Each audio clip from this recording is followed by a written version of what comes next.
It's October 1999. You just got home. It's getting dark earlier now. The weather's getting cold. The house is quiet. Xena Warrior Princess is on TV every week. The Matrix is still in theaters. Wrestling is everywhere. Gas is about $1.20 a gallon. And tonight, this is what you're playing.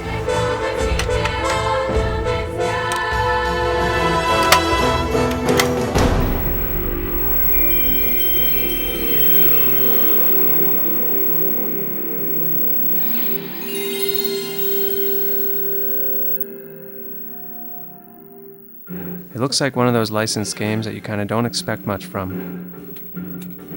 But the manual is packed with different button combos and cool sounding moves. And instead of it being a throwaway licensed game, it actually tried. Full 3D levels, combo combat, platforming, puzzles. It's like Tomb Raider mixed with a brawler. And Xena alone had over 100 animations, which is kind of wild for a PS1 character. And those animations, they're really fluid. The only thing it was missing was Lucy Lawless as the voice of Xena. I have more important things to do than listen to riddles. It actually feels kind of modern to play.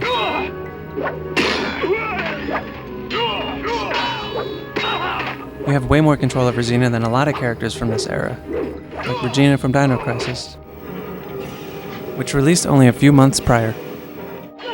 The combat was about crowd control, not precision. You're often surrounded by enemies. You had wide attacks that could hit multiple enemies, and you can jump from enemy to enemy pretty fluidly. This is sort of like an early version of hack and slash games, which we would see a lot of on the PS2. Like Lord of the Rings, Baldur's Gate Dark Alliance, and Blood Rain.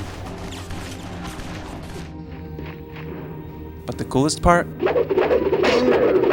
is the chakram. Because when you throw it, you stop controlling Xena, and the perspective shifts to the chakram.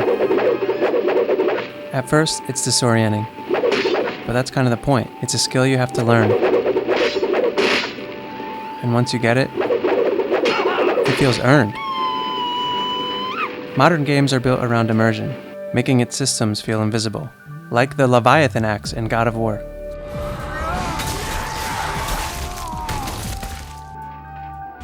But in the late 90s, immersion wasn't really defined yet.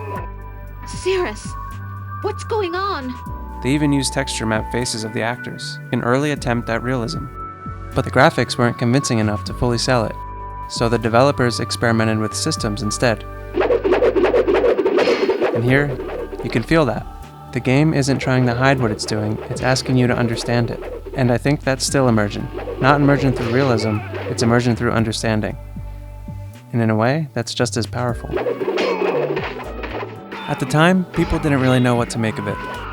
Reviews were mixed. Most landed somewhere in the middle, 6s, 7s. People liked the ideas, but the camera struggled, and the combat could feel repetitive. And it is sometimes hard to control Xena's movement and figure out who you're attacking. It also wasn't marketed well, heavily relying on the popularity of the TV show and the cover art of the game. And it came out at a time when the PlayStation was packed with huge releases towards the end of its cycle. Legacy of Kain, Tomb Raider 4, and of course Dino Crisis. But looking back, it feels like something good. It's kinda crazy that this was just a filler title on the PS1 at the end of its life cycle.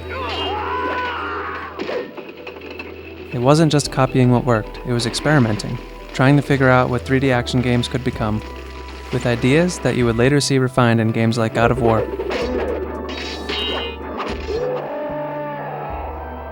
It's janky, but ambitious janky. Some of the most creative games were the ones nobody played. She's not so tough. What other random licensed games were secretly good? Let me know in the comments. And don't forget to subscribe for more content like this.